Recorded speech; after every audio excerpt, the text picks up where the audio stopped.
It's 5 p.m. in Sydney and 9 a.m. here in Zurich, Switzerland. Thanks very much for showing up today.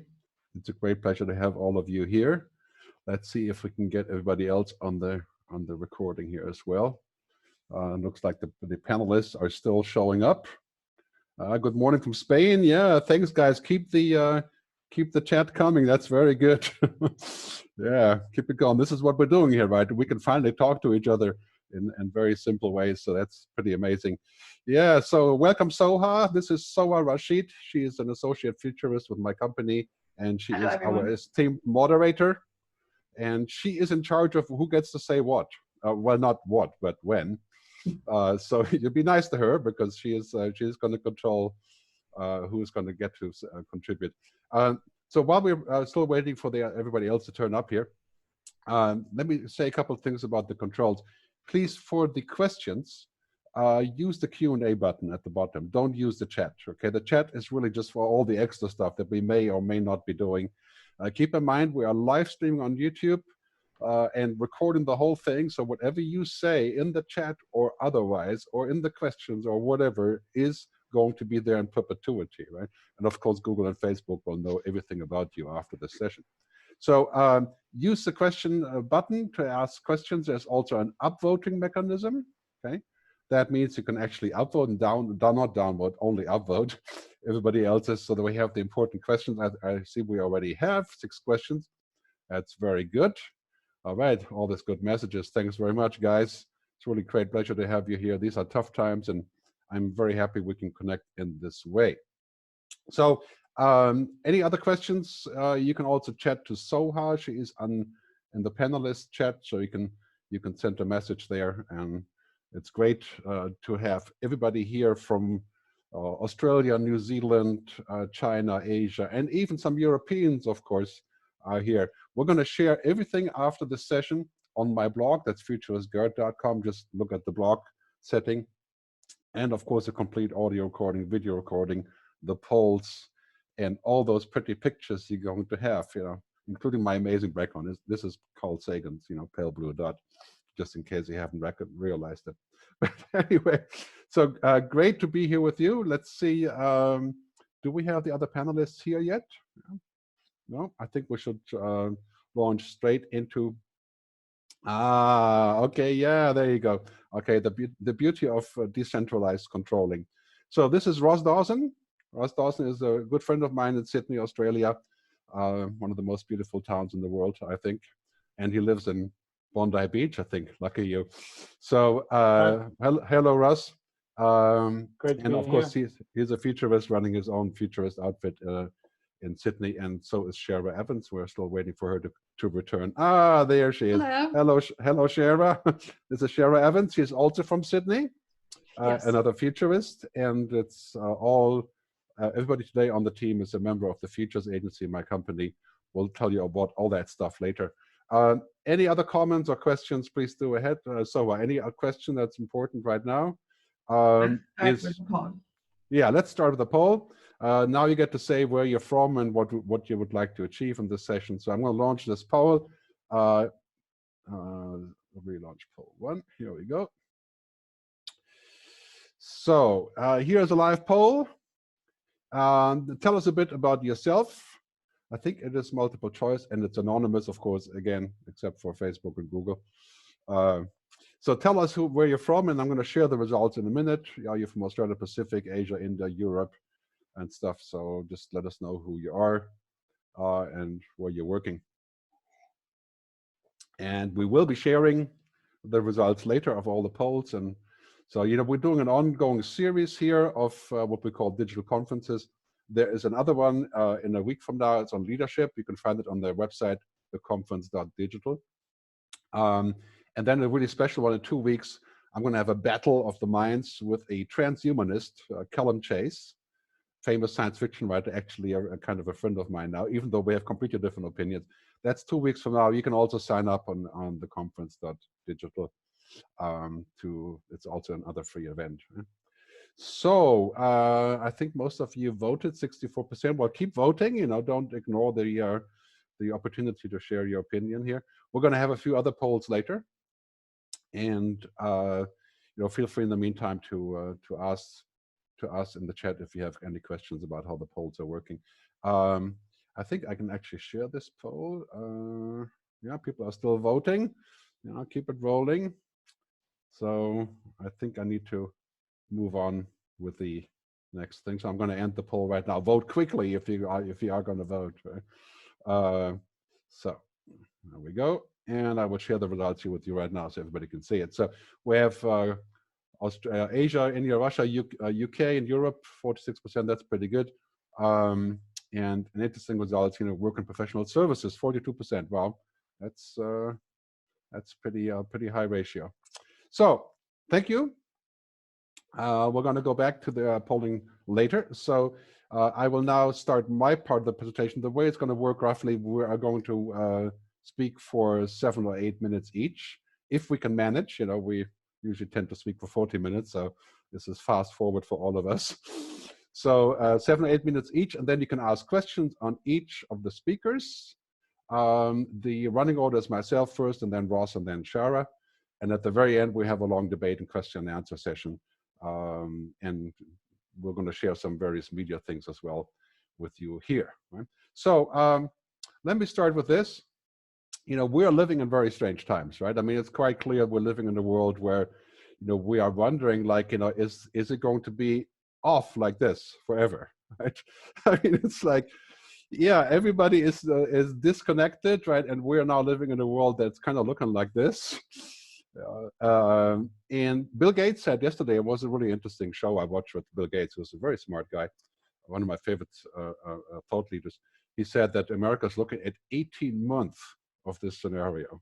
Right? And yeah, I mean, it's pretty dreary. I think we have to say, well, how do we change? How do we adapt? How do we move into a world that's going to look a little bit different? So I want to start by saying I think this is something that I call the Great Transformation.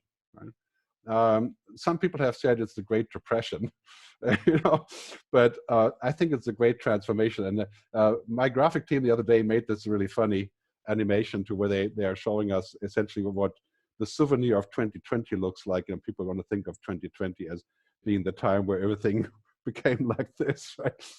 So I think it's a time of great transformation. And one thing that's happening worldwide, you can see that people are collaborating in unprecedented ways. I mean, even ourselves, some 50 people from the Futures Agency, we've never really collaborated in this way. And now we're here, we're talking to each other. Right? And there's also a lot of solidarity between countries. Germany, Austria have sent masks to Italy, and, people are doing things that are not necessarily monetarily valued. And we're basically rethinking solidarity. And I think this is a very good start for us. Also, when we think about work, it's quite clear that having those kind of human skills, understanding things, that's being valued again. And of course, value each other. I think we're also going to move into a world where we're going to see Europe step up and become another place of taking advantage of this. I mean, if you're looking at the overall scenario here and which way we're headed, it's quite clear that Europe seems like it's going to take a leading role. Many people have said Europe is in the beginning, but I think it's going to look like this, right? The concept of the United States of Europe, people have been laughing about for a long time, but I think now is the time that we can prove that we can do this. The Eurobonds, I think they're coming. For the future of work, that's also very positive. I think we're going to have a pan-European economy. Huge debate, of course, on how exactly that will be affected and so on. So second point is, we're going to move to a world where it's basically remote everything, right? Where we're going to be able to attend remotely, to go into the cloud, to do things that previously weren't possible. I mean, this is going to be a world that is quite like this, right? We're all going to feel much more digitized. Okay, there's another person here that's not supposed to be here. There you go. Go away. Thank you. So I think in this world, how we're going to connect with each other on augmented reality, virtual reality, that's going to be quite mind-boggling. We'll take a lot of new skills. I mean, even ourselves practicing for this session, right? 3 hours of getting the tech down and all these kind of things. I mean, that's, yeah. And looking at further down the road, I think we're going to see some pretty amazing technology here, like this. brain-computer interfaces. I think I mentioned in my article a couple of weeks ago, in the near future, I'm going to go to the airport and go into a holographic room that costs $1 million. I'm going to travel to Sydney to speak to you all in person, parenthesis. Right? I think that's not too far away. Quite clearly, I think the travel is going to be a very big deal in the future. A lot more virtual travel, right? A lot more travel through systems like this. Online conferencing is going to be a big deal. We're never going to stop to see each other. That's quite obvious. But these things are becoming the new normal, kind of like WhatsApp or Spotify has become the new normal. And I think we're going to live in a world where this kind of idea of connecting virtually and to figure out how we're going to actually do this remotely becomes the new normal. I think in many ways you can say that right? Airports, airplanes, yeah, we're looking at the deep crisis, how we work in the future, where we travel, why we travel, right? This is obviously going to be a big deal for airlines. You know, I wouldn't want to be in the airline business, or for that matter, the cruise ship business, you know, which is pretty much at the end.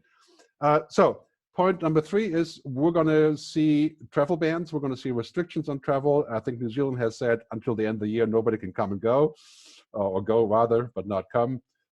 There's going to be a lot of new restrictions, and that's going to really impact the future of work. I think in a few years it may change, but also now we've learned how we can do these things.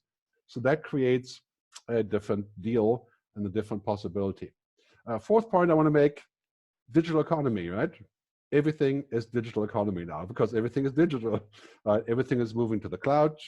All our skills have to match the digital economy.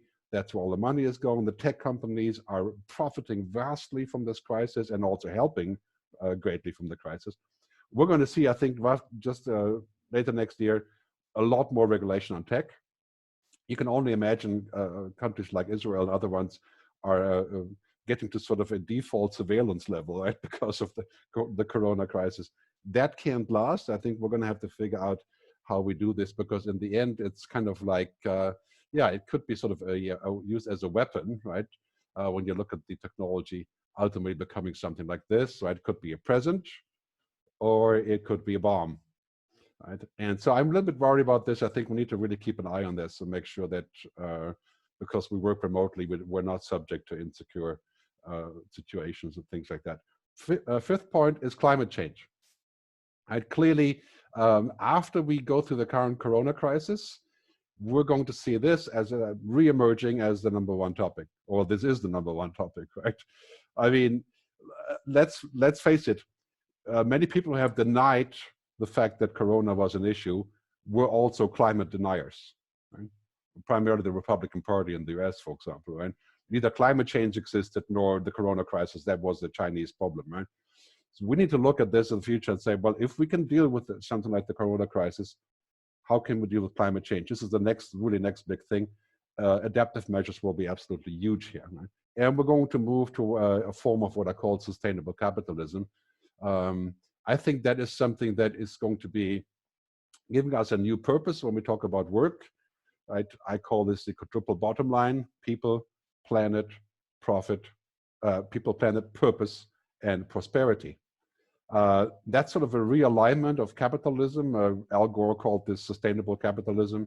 And of course, in Europe, we had the Green New Deal fueling all these things. There'll be 100 million new jobs in this environment. Right? Cleaning up energy, shifting from oil.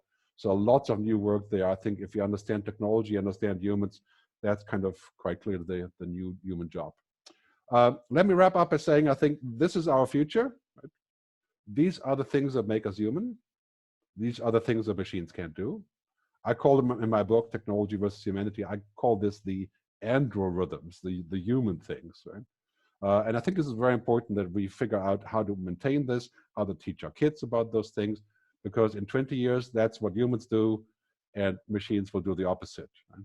The Moravec paradox, as Moravec, the researcher, once said, whatever is simple for a human is hard for a computer, and vice versa. Right? That's the future of work in a nutshell. Don't compete with computers, because computers are getting pretty smart like this. You know, basically, if you're looking at this scenario, it's quite clear that humans can get to information intuitively very quickly. Like I can meet a person 0.4 seconds later, I kind of know who they are. Impossible for machines. Right? and AI is still circling around the issue. Like for example, I was wondering in this whole Corona crisis, what was the role of AI? Did it help us? Did it do anything meaningful? Yeah, not really. So, those are human decisions that we have to make. I also think ultimately this is the scenario, right? This here is human intelligence. There's about 10 different kinds of intelligence, very important for the future of work. Kinesthetic, emotional intelligence. This is why women are driving the future. This is why we're going to see more women politicians.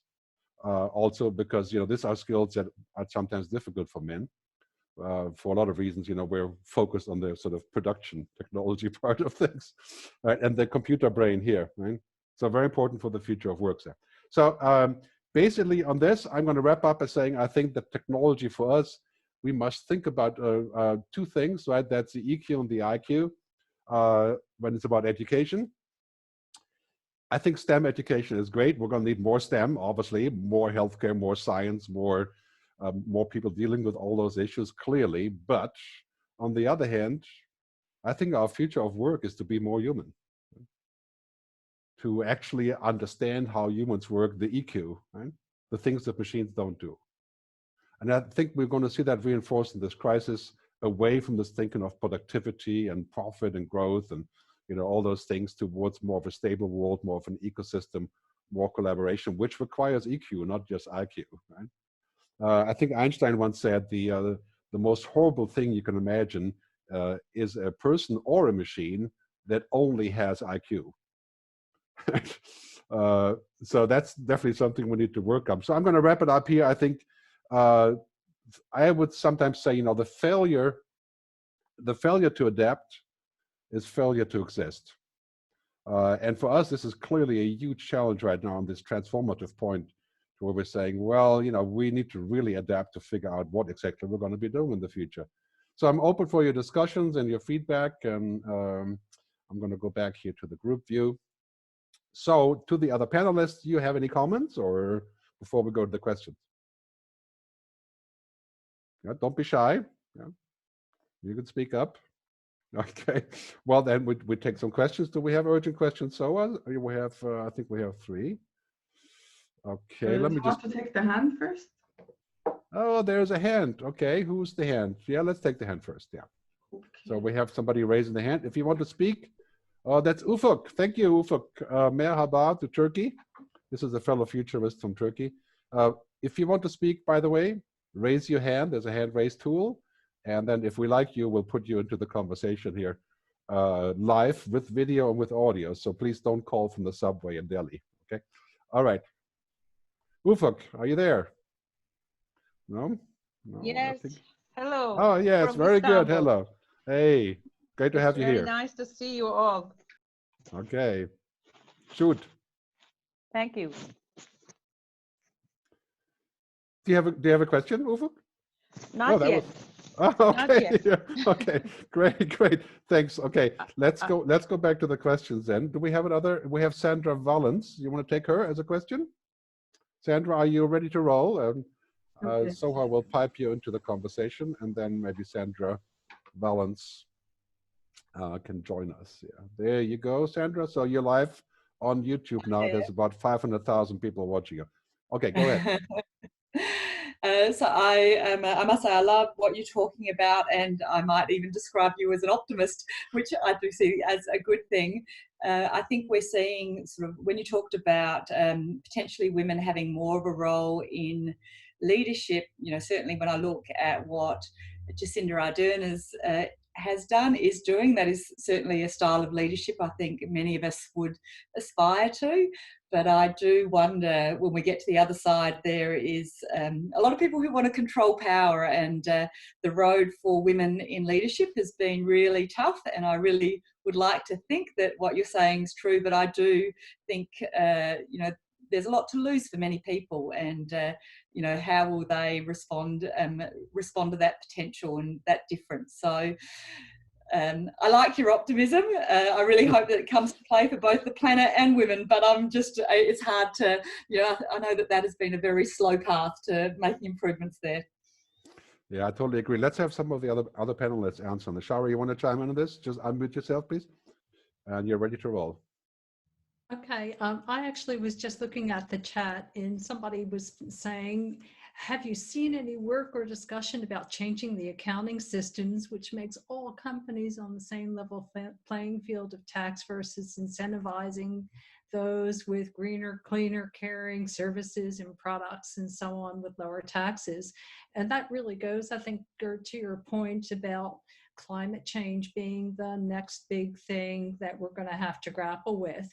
And I can see that as a steamroller coming. In fact, if coronavirus hadn't impacted us the way it has, that was actually my plan to be a huge topic of research for me for 2020, looking at alternative energies and ways that we can start to claw back all of the harm that we've done to our beautiful blue ball in space that all of us are clustered on. Yeah, interesting so point. far, Yeah. If I can chime in for a second, there's 10 billion people are working in the oil economy, oil and gas, right? Now, there's been a lot of research on this saying if we switch to renewable energy, whether it's solar or even next generation fusion, nuclear fusion, if you can consider that, there could be 100 million new jobs here, right? 100 million. So talking about employment, the future of work, I think anything you do with renewable energy, whatever that future is, in 10 years will be absolutely going gangbusters. And the oil industry is a burning platform. Clearly, I think that's a major challenge. Ross, do you want to chime in here on this, or? Yeah, I just wanted to address Sandra's question around optimism. And so I'm an optimist. I think Gerd is an optimist. Shara's an optimist. I think you shouldn't be a futurist unless you're an optimist. And it's been harder and harder in the last few years to be optimistic in the world that we are seeing.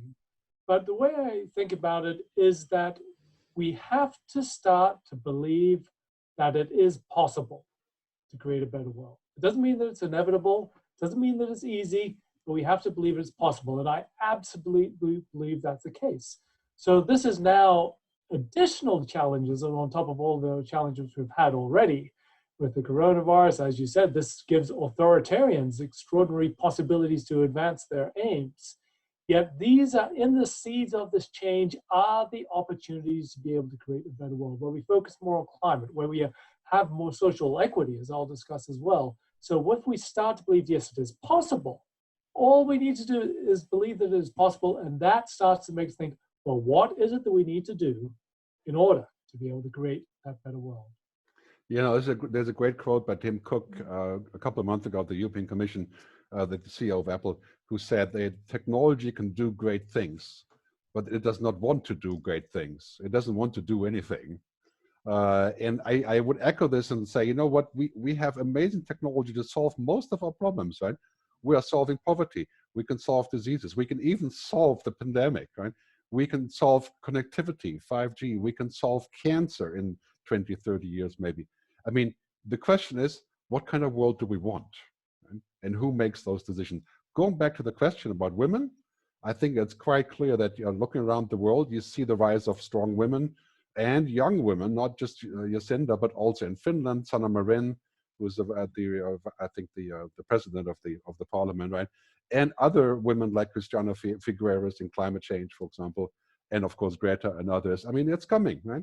And I think this crisis is going to enforce the role of people who have intuition and foresight. And I think this is also going to be a job for millennials, not just for people my age, but this is coming. Millennial women, minorities. I think that's where we're going in the future. And let's get ready for that. Let's take a question here from the menu. I think we have a lot of questions, and then we'll go on to Ross's contribution. So we have, please use the question tool. If you see a good question, give it the thumbs up, right? So we can sort better there, right? So Craig, thanks for joining, Craig. I think you're still in Tokyo. Thanks for joining us today. Craig Saffin is asking, for the draw on the future of work, what are we trying to achieve? What does success look like? Some people are now using the term humanization of work to try and soften. Whoop, now you moved. Okay, stay there. To try and soften the scarce factor, which has been widely used. Yeah, of course, yeah, that is the key question. What are we trying to achieve, right? To me, I try to answer the question as much as I can. I think most of us want to achieve the same thing, 98% of us, and that is happiness, right?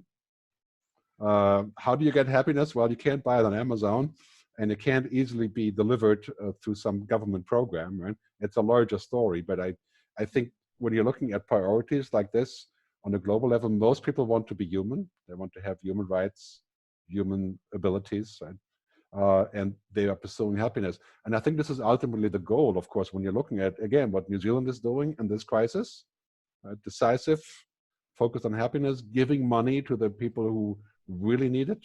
The same is going on here in Switzerland. And I don't know, in America, I'm highly doubtful of that, but any of you guys want to comment on the question? Shara? Roz? Well, Just chime in. certainly happiness is extremely important, especially when so many of us around the world are literally locked into our homes and being told to stay away from everybody that's not part of our immediate family group that lives with us. Social isolation is antithetical to the way we humans behave.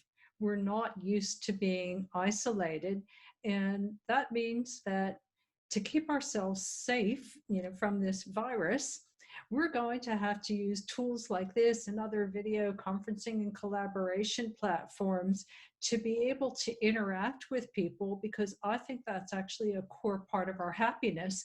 Another core part of our happiness is being able to afford the essentials in life. And I'm talking about food and medicine and a roof over our head, whether it's mortgage or rent. And with the crisis looking like it's going to last for an extended period, that's something that I really worry about, is how many people could last it out for a very long period. Even if you've been conservative with savings, would you necessarily have enough to sustain yourself for, say, 12 months? Most people, the answer is probably no. I think this is the question again of solidarity, right? Can we help each other sustain emotionally, but also financially? And the countries that have solidarity where that is in the center, like tends to be most European countries, really, hopefully, can sustain longer. Ross, you have a comment, or please just go ahead and. Yes, this is one of the, I see this, in the past I've talked about polarization, and there are these diverging paths. And one of the fundamental directions now, or one of the polarities or the choices we have are, will we move to greater collaboration and cooperation internationally? And there's hopeful in terms of scientific collaboration, in terms of collaboration in terms of the crisis, this will happen. But of course, more recent trends have been in fracturing, in terms of the decoupling of economies, the battles between US and China, and this breaking apart. So these are the choices we face. It is potential that, as we'll see in UK break off, we'll have some more of that happen in Europe, that we'll see more and more fracturing. But again, this is an opportunity for the cooperation and collaboration. And I don't think it's inevitable either direction. Yeah, I think this is really an existential question. If we can collaborate, we'll survive. If we don't, we probably won't survive. We'll be taken over by the AI in 25 years. And we're going to go to other planets if we have enough money, because then we can do the same again. Soha, do we have another good question? Some important question? Can you pick one, please, for us? Yes, so I'll go with the first question. I wonder how much we, wealthy and educated, project future scenarios based on our particular experiences. What does the future look like for the poor and uneducated? Yeah, good one. Thank you. Of course, we are privileged just by the very fact that we are here. Who wants to take this? Well, just a quick frame on this is that the divide. And this, so again, this theme of polarization. In a networked economy, when we start to have power law distributions, that does accentuate divides. And we've seen that in terms of wealth equality. We've seen obviously a clear line in terms of digital access and divides. There's a lot of the United Nations Development Program goals. We are actually getting some pretty decent advances, not in all of them, but in many of those. And this is, again, at the heart of humanity, is being able to make that inclusive wealth, inclusive participation, inclusive growth. So this is every decision that we need to be making is framed around those who are disadvantaged, either between nations and also within nations. Yeah, I personally think this is a huge challenge. I mean, it's quite clear that the distance is humongous. I mean, we have 4G, 5G networks here, and most places in Africa, you can have 3G or Edge, or you can send a text message, and that needs to change. I think it really is a question of us contributing. For example, I think if we have technology like the smart city, Internet of Things, we need to give it to those places without a license, right? We need to give them technology to actually go ahead, and we have to spread the benefits of technology much better than we are now. And clearly, of course, this is another thing, not just the virus, but also climate change is taking the toll on the poorest people. Right? I would totally agree on that. And that is absolutely something that we have to address. Inequality, in my view, is also the major reason for terrorism, obviously, globally. So that's a hefty question. Do you want to say something, Shara? Just Yeah, I was jump in. just going to add in, last night I was chatting with a woman in Africa, and one of her big concerns was that so many people in her country do not even have internet connections at their home.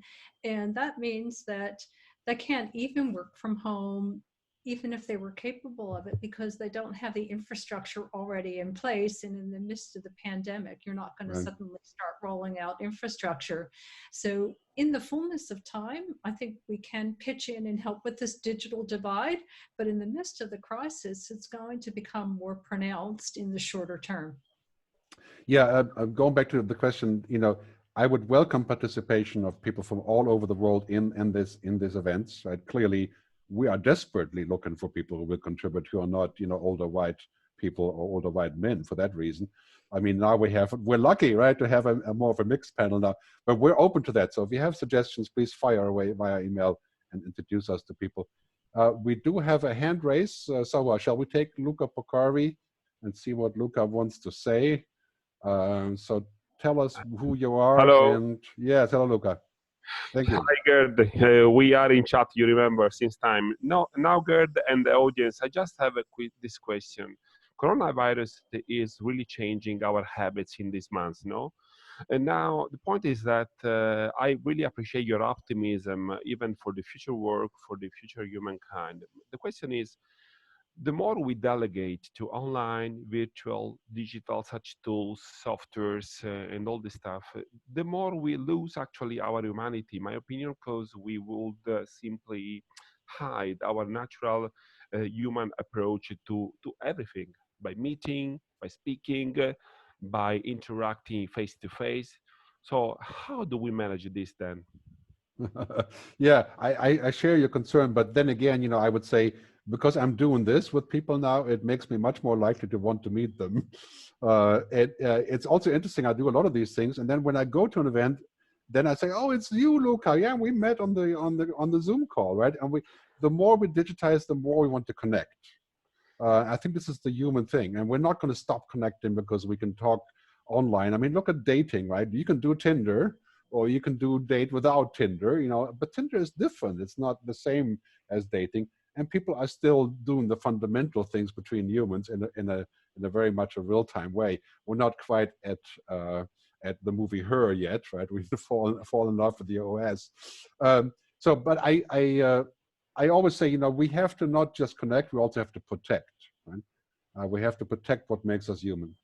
And I think we need laws, regulations, social contracts, and how we deal with each other to protect what makes us human, which means mystery, privacy, serendipity, discovery. And we also need laws that says, you can't be fired because you're not willing to put on the AR helmet or something, things like that. I think that's, we're going to need some protection there. Sometimes I say we need a human protection agency, like an EPA for humanity. But having said that, let's not pour out the baby with the bathwater. Technology is giving us a tool to do a lot of things that otherwise would be literally impossible or too costly, like this. And so, I'm hopeful that we can find that balance, but we'll definitely need companies like Facebook and others to be restrained from their exploitative manners that they have. This is why we're not streaming to Facebook. But it's something that I think remains to be seen. I think we should go to the next presentation. And it's interesting, by the way, to note that the way we are presenting has also changed a lot. Ross is doing the same thing with the fancy background stuff, which is good. So we're all learning and trying to to find a way forward. So Ross, thanks very much, and please take it away.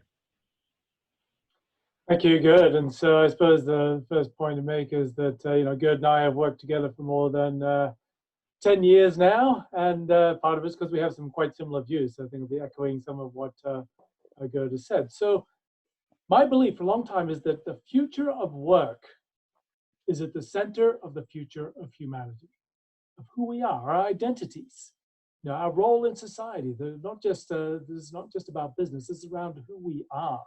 So on top of all of the uncertainties about the future of work, we now have the overlay of this pandemic. And this is creating all sorts of extraordinary uncertainties. How does this change in the future of work? And I think that need to take a deep breath. And these is where the tools of the futurist and the methodologies and the approach of the futurists are extraordinarily relevant. And one of the key questions is, what is it that changes and what is it that stays the same? And that's all of us. We all need to be our own futurists, to put our thinking caps on and consider, well, what is it that might change from what we thought before? What is it that is new? What is this different? And what is it that will stay the same?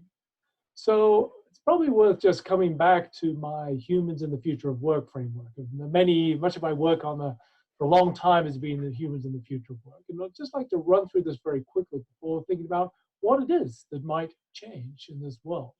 So part of this starts from the disruption of work. And of course, we have connected work and we have automation. So we have virtual teams, you have virtual work, service marketplaces and so on, crowdsourcing.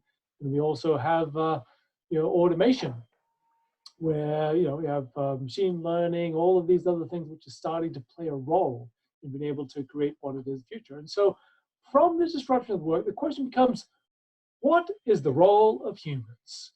And I believe there's three core things: creativity, imagination, expertise, and relationships. And there's the intersection of these that gives us a place for this insight into how humans will play a role in that future. So this becomes a different world where humans still have an important role. That's what work is. And it starts to look at, well, this is the new ways in which we need to structure work. Coming from, of course, the design of work, looking for how do machines and humans complementary? How do they fit together to be able to create roles? Be able to look at having all work involve learning to make it fluid, and to say that high performance organizations are going to look very different, but focused on culture, on alignment of values, on what it is that brings people together to be able to create these organizations. So from here, what we can say is that some of these existing trends are accelerating. So if we think about what are some of the trends that are accelerating, they're very obviously that of remote work. This is not a new trend. In fact, we work remotely. Some organizations for a long time have existed entirely in virtual work. Now this is becoming something which is accelerated to an extraordinary degree. Many of those organizations are already working online, are easily able to do that. We're also seeing that, in fact, many organizations that haven't stepped their toes in the water, suddenly leaping forward, learning, and being able to do that moving forward. One of the other key trends, we look at the domains of automation. One of them is anything in terms of customer contact. So fast food, we've already seen acceleration of fast food kiosks and being able to go in, be able to buy food without being able to interact with anyone. And so this is, well, again, this acceleration of existing trends that we've seen before. We also need to say, well, what are the new shifts? What are the things which will then ripple out in terms of changing what it is that we've seen before in the way in which we think about and look at the future of work? So, for example, we have we need to say that, of course, this chart, you will see that in March 2020, in the United States, there were more than 6 million people increased onto the unemployment roll. Many, many, many fold more than any time for the decades in the past. So many frames around this. And of course, there is a deep human cost, but there is also one perspective is that there is extraordinary talent available for those businesses that see this as an opportunity. We want to be able to build their possibilities for today, to filter, to be able to come together and to connect talent, not just locally, but also anywhere, since they're able to work remotely now. But also, we have a different social contract.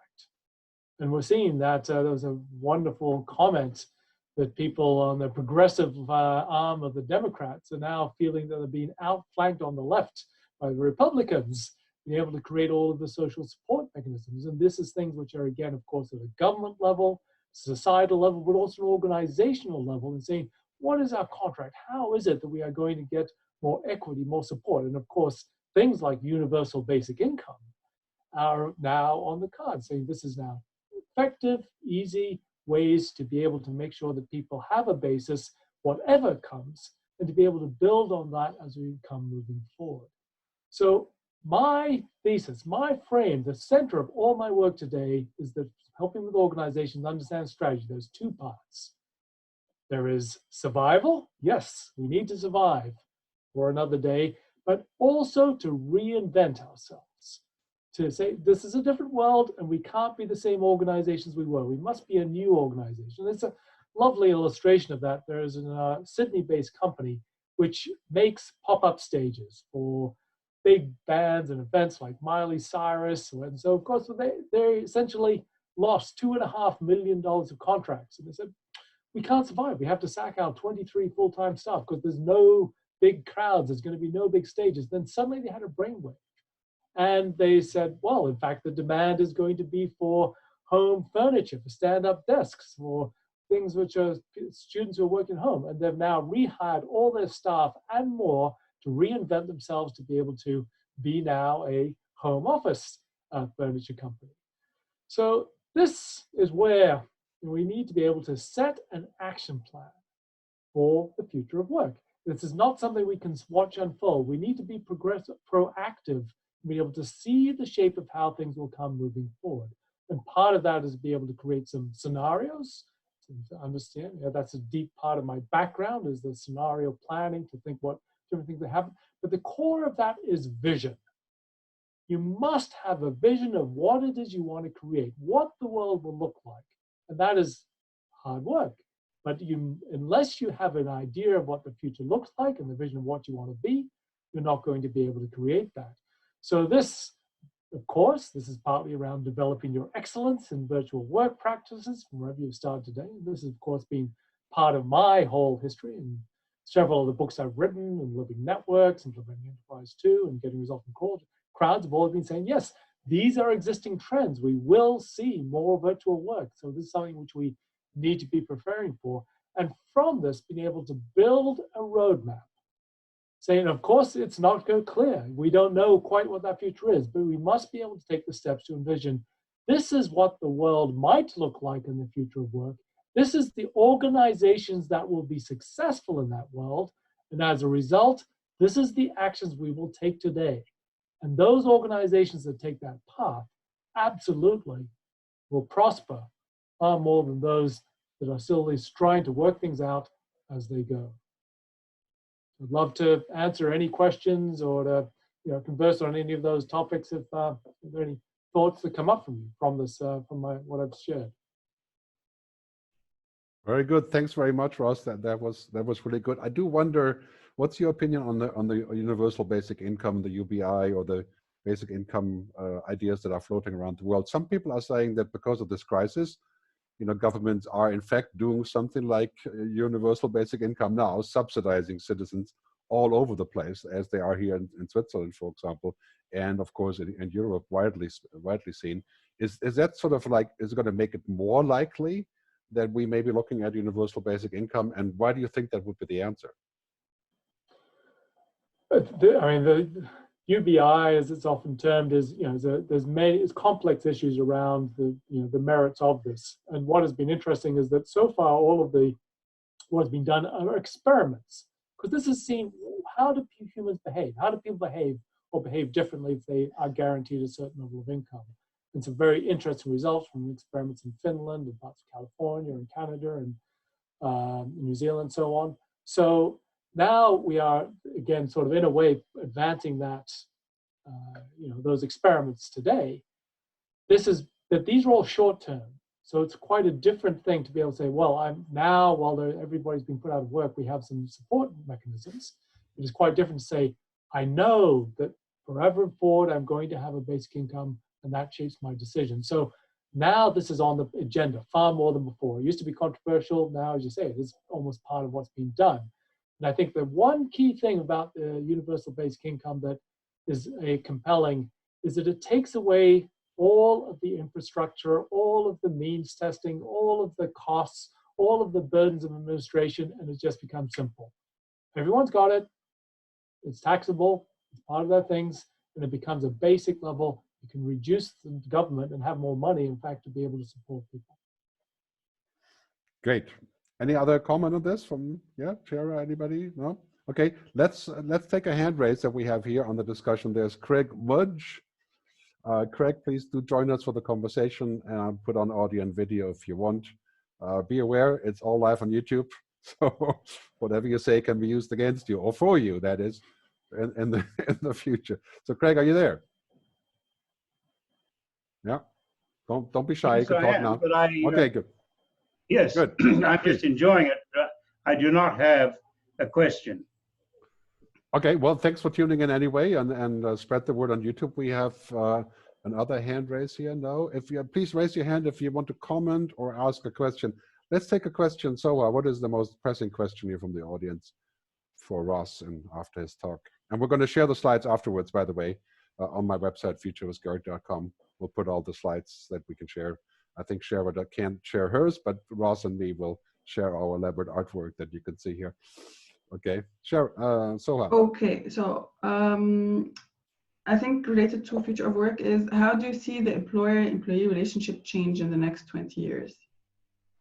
Will we move to a cooperative style, shared ownership, more equity, closing in the salaries across all levels and job functions? Okay, a fabulous question, and also a massive one. To try to give a snappy answer to that.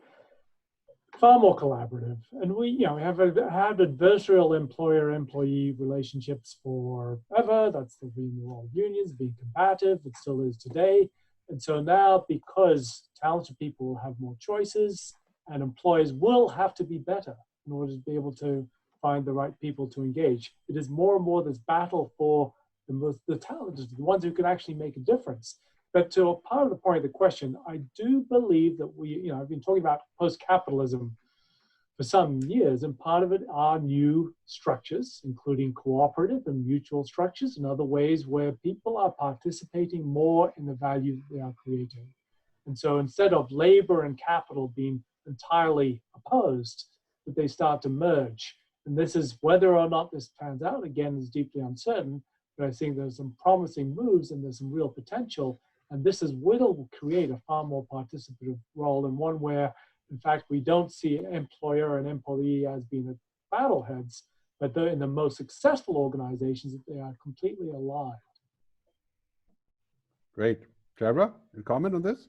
Yeah, I was going to add that I think we're going to see a lot more of the gig economy, where the employees, if you want to term them that, are not actually hired on a full-time basis by a company, but are freelance contractors that have specialist skills that work with one or more organizations on a regular basis, on a partnership basis, where it's win-win for the person who's doing the work and for the company who is working with that particular specialist. But it's not necessarily an employment relationship. It's more of an ongoing collaboration relationship. And I can already see it has been happening for a couple of years now, but I think that this kind of crisis is going to accelerate that move. Yeah, good point. I mean, I talked about this a little while ago when I wrote my last piece in Forbes magazine. I think we're moving from the idea of KPI, key performance index, to KHI, right? Key human index, because performance is something that software does, or a car, or a machine of a sort, right? And the new measurement, this is, I think, employers are looking at this and saying, really what we want is people who are good humans. They have imagination, they have intuition, they have IQ, they can invent, they can do all the things that humans used to do before they became corporate. So now we're going to go to KHI. I think this is going to be a whole different cup of tea. Also, it's quite clear, I think the research has shown roughly 50% of all jobs in the very near future will be freelancers, right? Giggers, called giggers, working in the cloud, kind of like we do now. And we're going to need a social structure to support that work, right? We cannot afford to go in the future that is based on exploitation like we have currently with certain situations of Uber and Airbnb and other, there has to be a structure supporting people who are doing this kind of work, because like right now, what happens in this crisis, people who had a regular gig and they put in the money in the pension fund, they are supported now. The other guys can go and just evaporate, right? And this is especially a huge problem in Brazil, in India, in all of the large economies where people are going to be working like this, right? So that has to be addressed in the new social structure, I think, and this is why I would welcome conversations about this. Do we have another question? Just to add quickly to that, Gerd, that's this classic line. We used to have humans trying to act like machines, to now we have machines trying to act like humans, which means that the human capabilities today are the ones that make a difference. And yes, and to your point, yes, we will have more and more freelance, and that's where the universal basic income. It is going to be hard. This is going for many people, but in a more fluid work things, we do need the support structures, but that enables far more fluid and effective ways of work and participation. Great. So another question, and then we're going to go into Shara's presentation. Okay. Another question so far that's important? Yes. So there is a question for Ross. And the question is, in shaping a company or organization for the future business, what are your thoughts on participants, top down or bottom up? And do you really think the real future business strategy development can be done at the end of a web camera, or does it need human face-to-face engagement? EQ seems to work better with a human in front of you. So I'm just trying to find the question on the... It's from John Cookson. All right. Yeah, I mean, obviously a complex question here. Ross. So I think, yeah, top down or bottom up, it always needs to be both. We need leaders. We need leaders that have that vision, as I mentioned, to be able to frame why it is we are doing things, what it is we're seeking to achieve, but making sure that that is fueled by those who are participating in the organization, this participative strategy. Participative strategy is very, very hard to happen bottom up only. That combination of the top down and the bottom up, which enables that.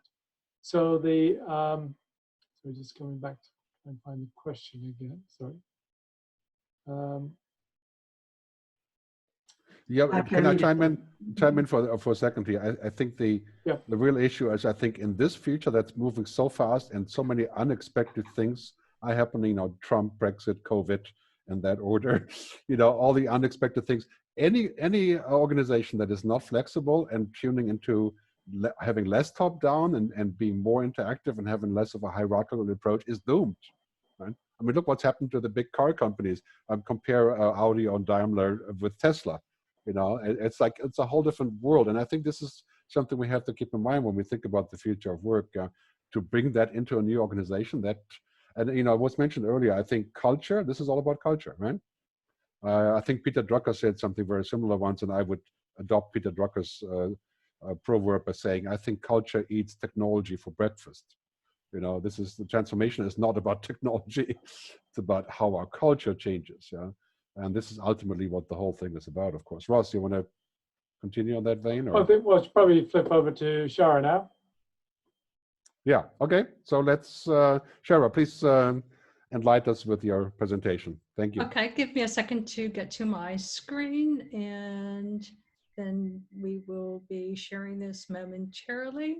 And Right. I'd first like to thank Gerd and Ross for having me as part of this webinar. You've both been friends and colleagues for many years, and it's my delight to be part of this.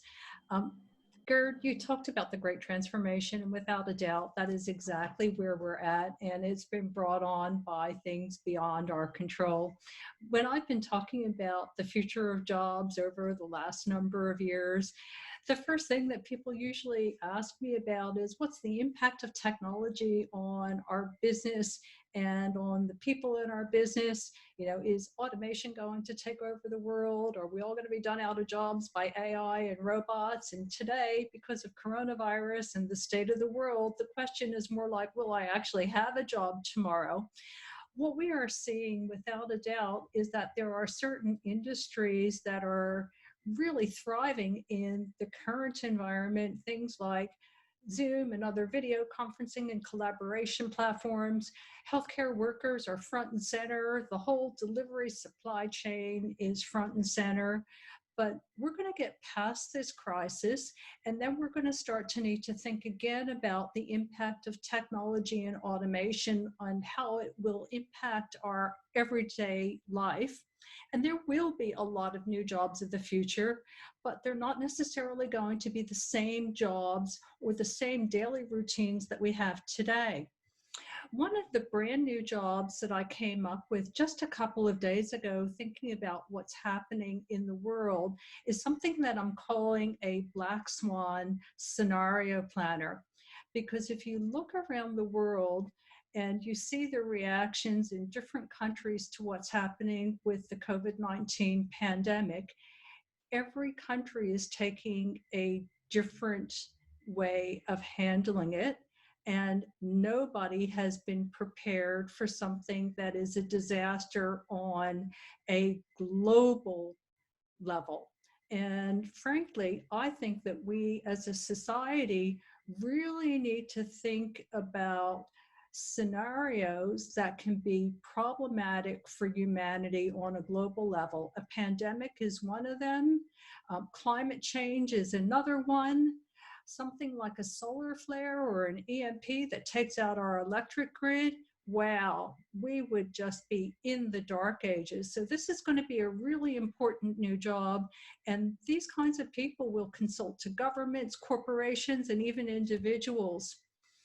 Another new class of job that's already starting to become very prominent is this whole field of artificial intelligence and robotics.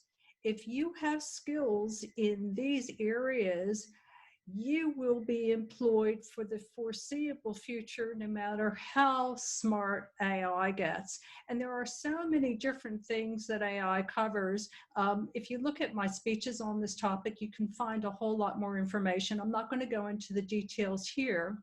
But one of the fundamental things that's important to convey right now is the way that AI learns is through two basic mechanisms: machine learning and deep learning. And this involves taking massive data sets of all kinds of information, feeding it into algorithms, and then having those algorithms make decisions on this data that may or may not be good data.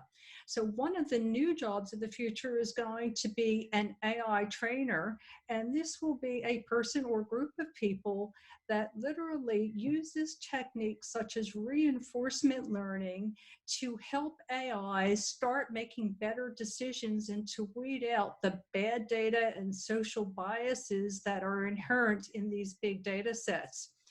Equally important when we think about AI and robotics are issues pertaining to ethics. And all you have to do is think about the impact of driverless cars and a scenario where you've got an unavoidable accident of who gets killed, the person in the car or the pedestrian, and you can begin to see where ethics is going to be a big part of it. Robots are going to be extremely important too, and there are techniques there called imitation learning, where you'll have humans in virtual reality suits showing robots how to do things by controlling them from virtual reality. These will be big new jobs. But equally important is something that I'm calling the privacy guardian. And Gerd and Ross, I think you both touched on this a bit in your presentations. Right now, we have given away so much data about ourselves, either by choice through social media, by collection of either government agencies or websites that we interact with or visit. And especially now during the current pandemic, we're seeing government, rightly so, looking at GPS data from our phones and trying to match it with the outbreak of coronavirus to help us to understand what the correlation of where we're at and where the outbreaks are, and using artificial intelligence. But cyber security has to be part of this, and privacy has to be part of this. And even if we take what I would call totalitarian measures to track people right now in a crisis situation, we need to be sure that we're only doing it on a very short-term basis and that we actually let people have their freedom back after the crisis is over. But I think privacy guardians are going to be important in a government sense, in a corporate sense, and even for individuals who may have had their identity compromised or their privacy compromised. Another area that I'd like to touch on as we go into the future is, what will it mean to be human? Will we take technology into our bodies and start to become part human and part machine?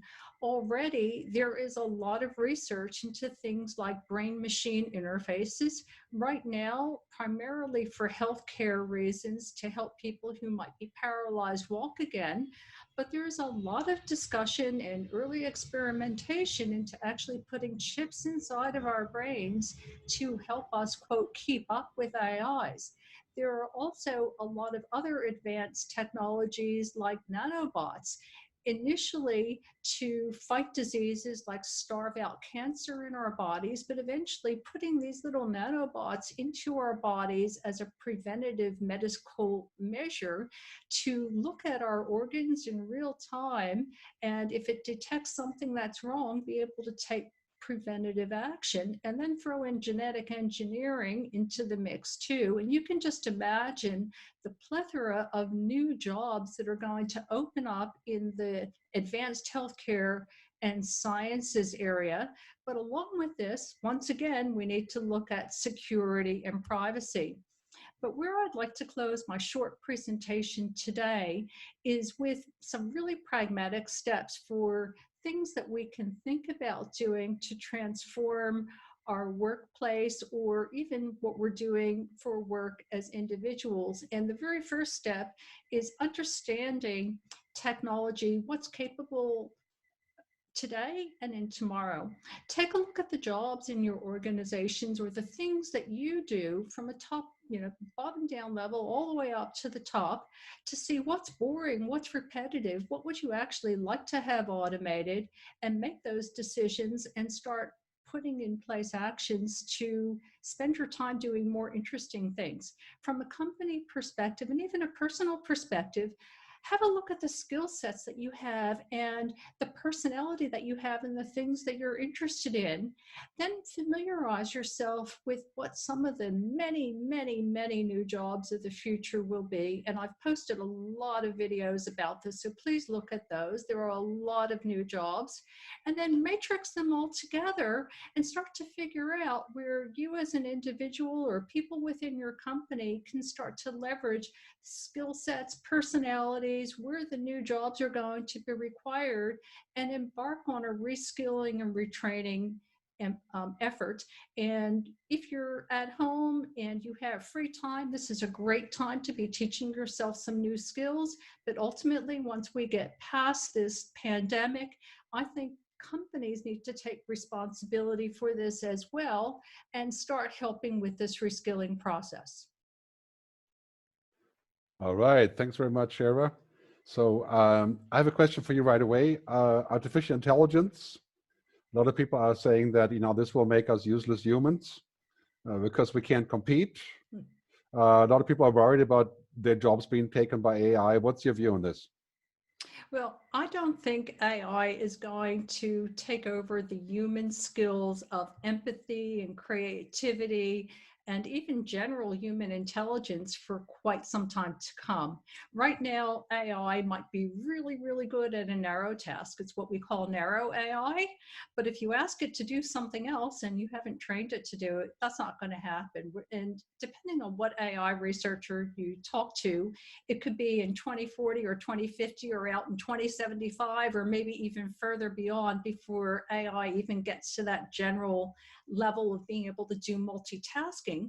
But it's still not going to have the kind of empathy and creativity that we have. And yes, we have seen AIs that can do artwork, and we've seen AIs that can do other things that are quote unquote creative, but that's different than writing a novel from some of our favorite authors. Great, thank you very much. We have a hand raised, and then we're going to take some questions. Ross, you want to chime in? Just fire away. I'm going to go to Kelly Idehen, who raised her hand. Kelly, please do welcome to the show. Tell us where you're from, and if you have a question or a comment or whatever you want to share with us. Great. Hello? Yeah. So yeah, is this on light? Video is the video on now? Okay. No, it's okay. Audio is fine. Hi, great. Hi, great. So yeah, Hi, Kelly. I'm from Nigeria. Yeah, hi, sir. So I'm from Nigeria on Africa. So a lot of the points that have been discussed here. So Yep. Let's get to the question. a lot of the Yeah, you're not coming across here. We're gonna ask you to please go back to the question panel and submit your question there, okay? Because we need to move on and make sure we have the right things happening here. So I'm going to take the next question, okay? There's a lot of people saying that we're wildly optimistic, and I would agree that we are, right? There's one really good comment here from Chantel Love, who says that given the Edelman research and trust, in particular the lack of trust in the establishment, political establishment, I think that means, where do you think we'll begin to place our trust? I think this is the key question, especially now with the Corona crisis. Let me take the first step, and then I'll pass it on to Ross there, right? Here in Switzerland, it's really amazing to see. I mean, I'm a German citizen, but I live in Switzerland. I'm also a Swiss citizen now. It's amazing to see that people actually trust government here in Switzerland. Right? I mean, it's like they say the government will do the right thing, and they're going to tell us that we can go out and not go out, and we don't have an issue with following those orders because there's trust in government, and that's very unusual, I think. That's also because of our sort of liberated, a wide-scale open democracy and direct democracy and so on. But without praising Switzerland too much, I think this is the key question: who do we trust in the future? And I think we have to trust people, not technology. Right? And the story of the future should not be told by IBM and Microsoft. They make technology, right? The story of the future needs to be told by people and envisioned by people that we can trust. I think trust is not something digital that we can just, click a button, say trust or like or so, right? Trust is something totally human. I think that's really important. I take the view when it comes to sharing my data of trust no one until they've proven that they're worthy of my trust. I'm a privacy advocate full on, and I don't share personal information and get very upset when companies ask me to send me things by unencrypted email. And it happens every single day from authorities like healthcare authorities and others. And I just think, my gosh, are you not at all aware of cybersecurity and hackers? You're asking me to send things like the equivalent of my social security number or my Medicare number or other very sensitive information that can lead to ID theft by unencrypted email. And you're meant to be a trusted organization representing the government or a big medical institution or whatever, and you've got no concept. And I think until organizations take cybersecurity and privacy seriously, it's going to be very hard for people to want to trust them. Great. Ross, please. You want to chime in, right? I mean, the trust issue is fundamental. And I think there's quite different natures to individual trust and institutional trust. Institutional trust has been eroding, and I see it's very difficult that that's going to come back. What could potentially be a substitute for that is to trust in distributed organizations, where they are built in terms of their constitutions or structured to be open source, to be not have any, to truly express collective opinion. So it becomes the nature of an institution, but one that is designed to be democratic, to be impartial, to essentially have respect for others. And there's an entirely new organizational form. We've seen a few whiffs of that. There's Lumio and similar ones in New Zealand or other distributed organizations here and there. But this is a new possibility, and I think a necessity.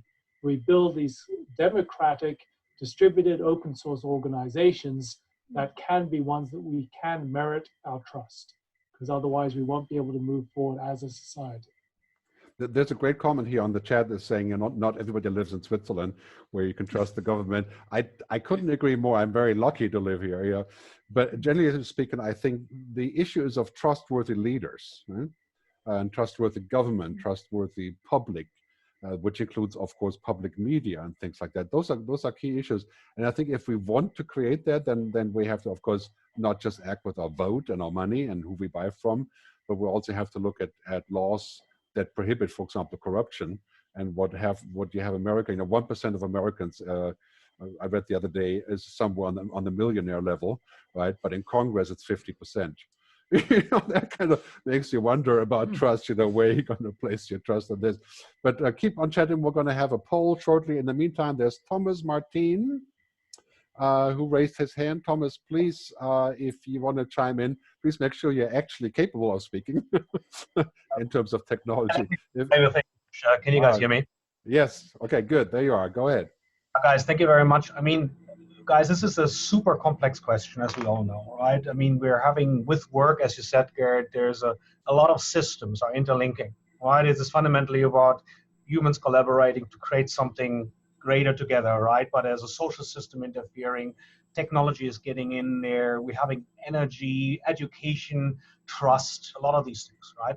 And we talk about these things from our Western technology-capable access perspective. The topic was raised about, what about Africa and the poor countries, right? But there's one country which hasn't been mentioned yet, and I wonder whether you guys have any perspective on that. And the country is China.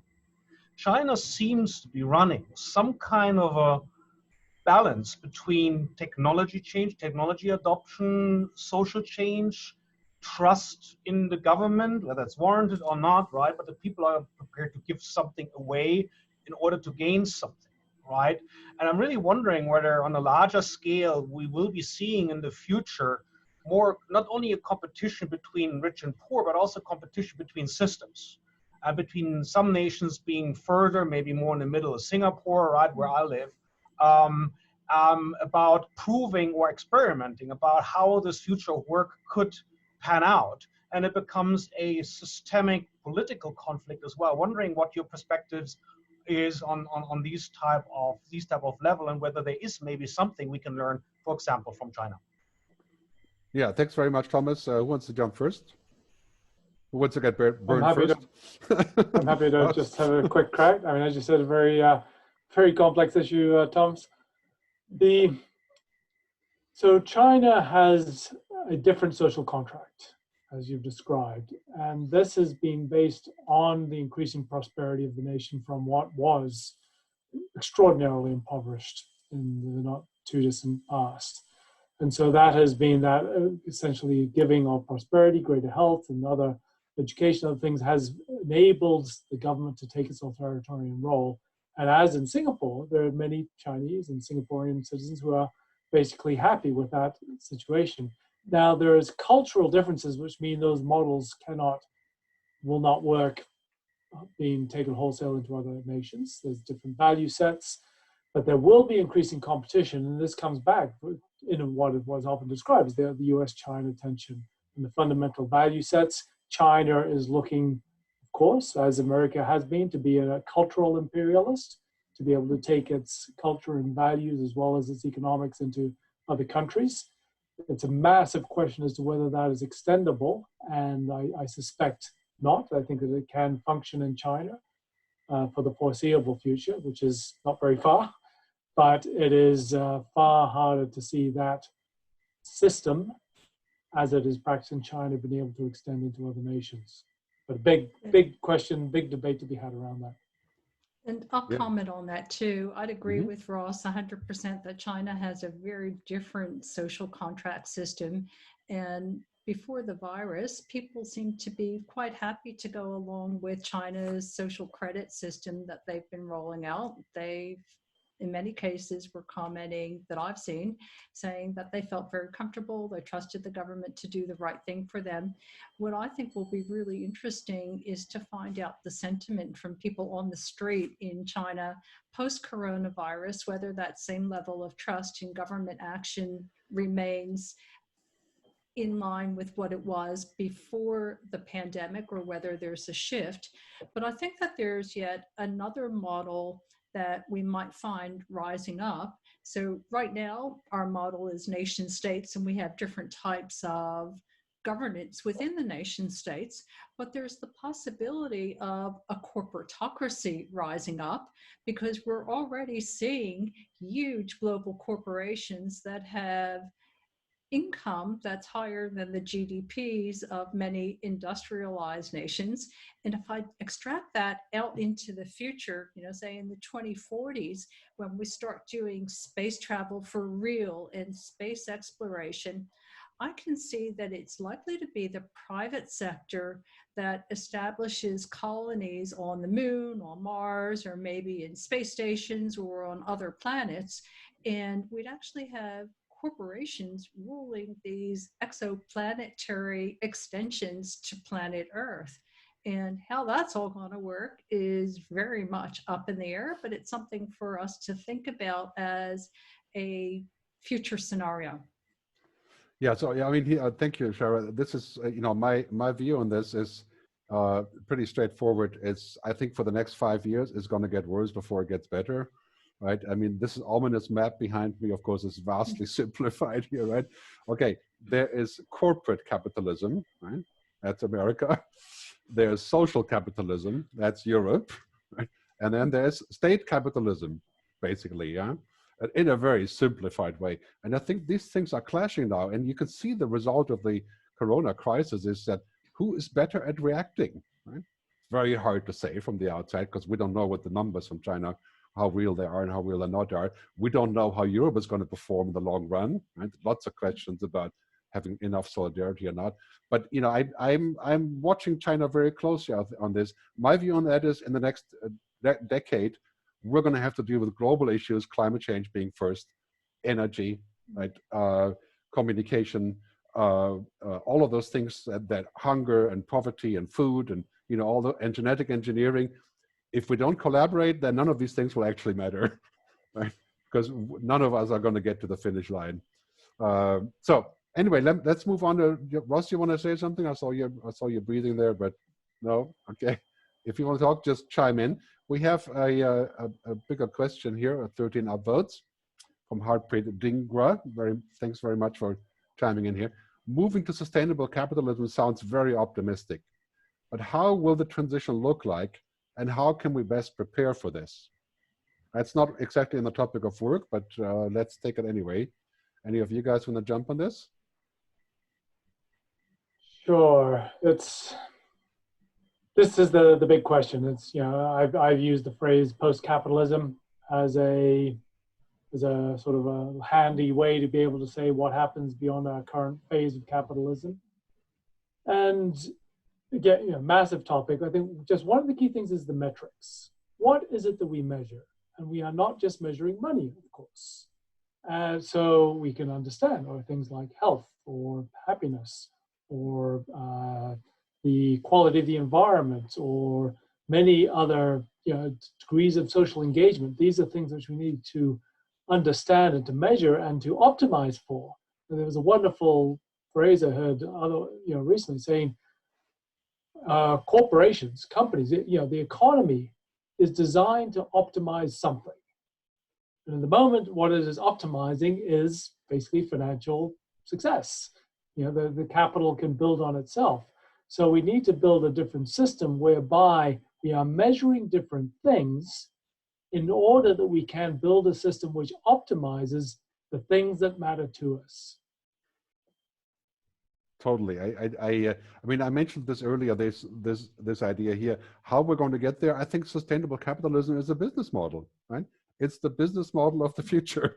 This is not about, you know, being, you know, liking other people or some ephemeral ideas or an ideology or anything. This is the only remaining business model. I think if we stay on the extreme capitalism model, we're going to destroy ourselves, right? We're going to replace humans with AI, and we're going to go to other planets, and before we know it, we'll be gone as a species. So I think this is actually the only way forward. And also, I think there's a huge amount of money in all the things that have to do with sustaining our planet, sustaining other people.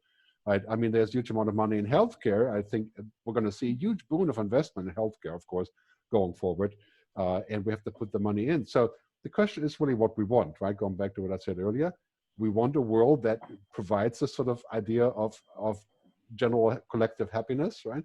Or do we want a world of 5,000 billionaires, everybody else behind the barbed wire fence? I think this is what it comes down to. I think there's one other possible model that some people may adopt, and that is developing self-sustaining communities that are off-grid communities. They may be connected to the rest of the world through telecommunications, but essentially what they would be doing is forming self-sustaining communities of people with a variety of skill sets, and instead of using money as the mechanism for paying people to do a job, everybody in the community pitches in based on the skills that they have, and it's more of a barter system than it is a capitalistic system. And we may very well see that sort of scenario develop sooner rather than later, especially if the pandemic lasts for a very long time. We may find groups of people that start to band together for survival initially, but then decide to continue the community and grow it. Yeah, I'm totally with you on this. I think this is not a question of cultural optimism or wannabe utopian future. I mean, we can gauge what's happening around the world. It's pretty much we're going to get on the same page, or there won't be a page. That's how I look at it. So let's take this is a good time for taking a poll here, because the next poll actually asks this question. So this is the poll, right? What do you think about the future? The poll should be live now. Is it live now? Yes, here we are. So now you can vote, please. What do you think about the future? You can have multiple choices here, right? So you can basically say, okay, the future will be great, it will be not so great, and so on. So please just go ahead and vote. I think you can see it, right? Is it live? Yeah. So yeah, no, it's not.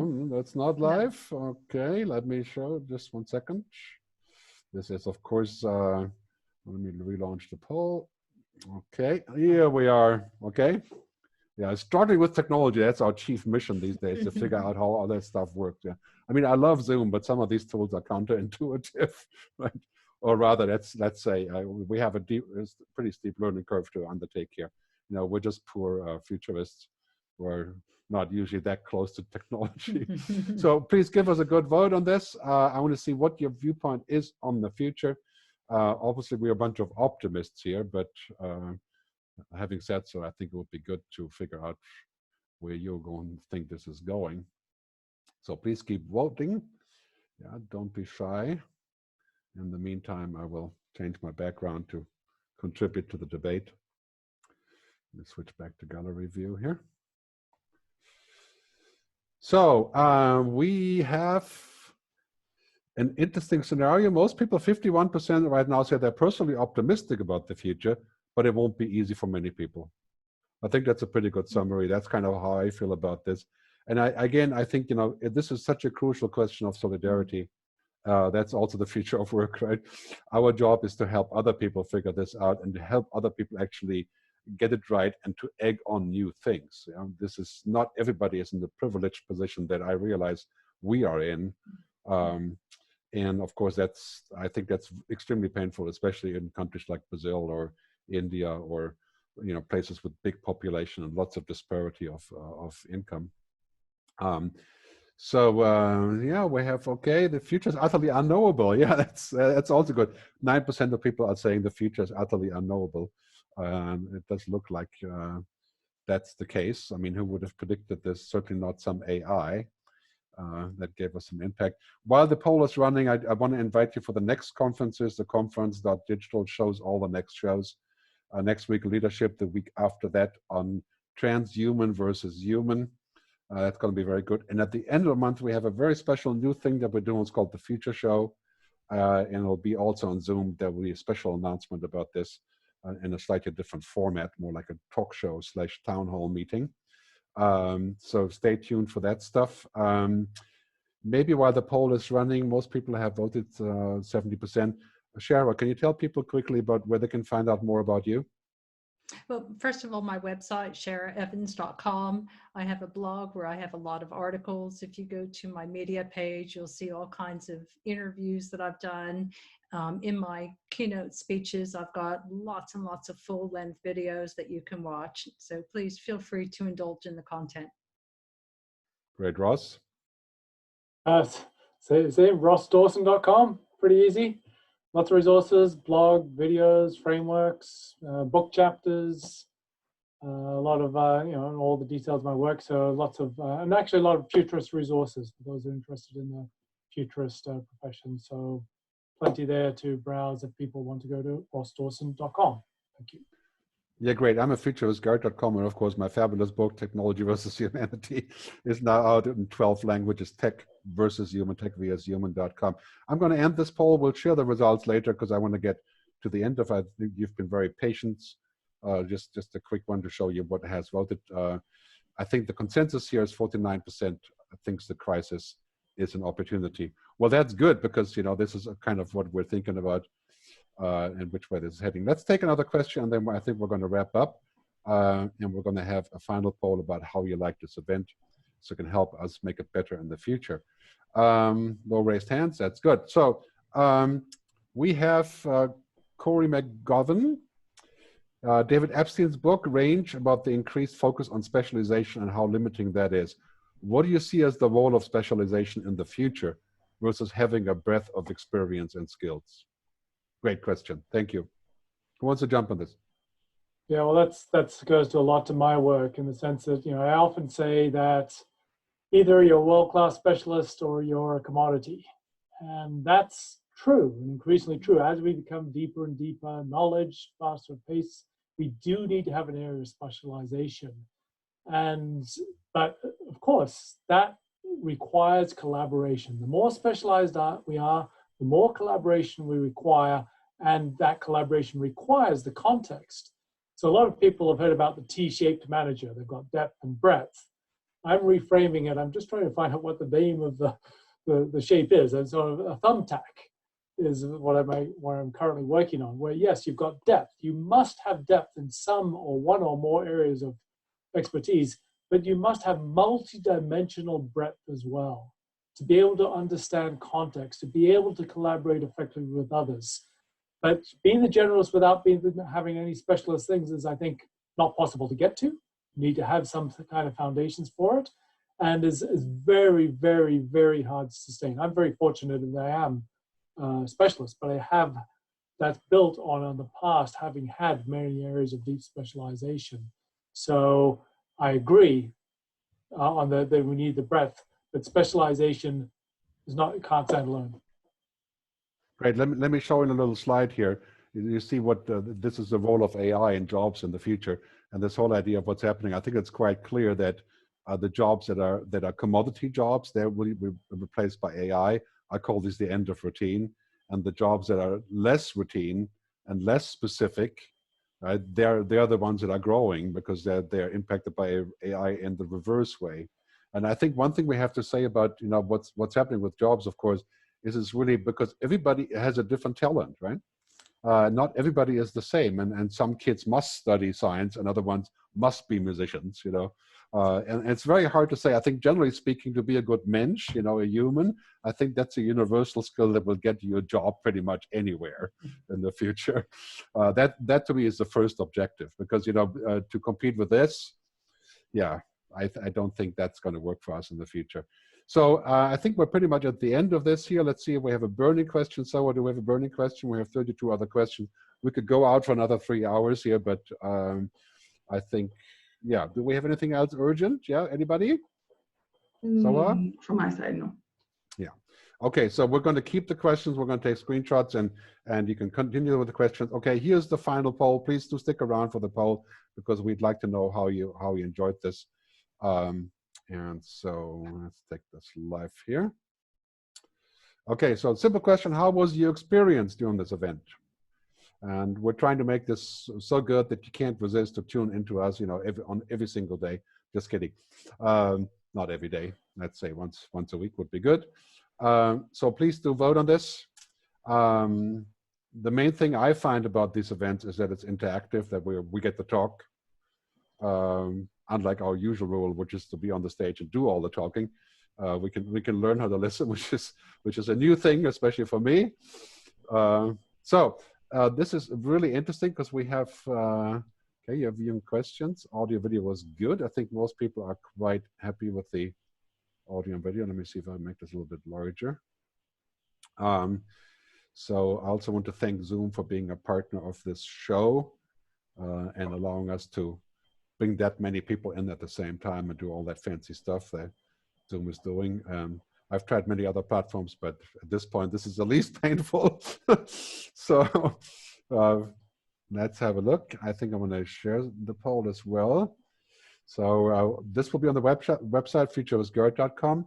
We're also going to publish the links and the audio and the video as well, probably within an hour or so. And 44% of people enjoyed it very much. That's good.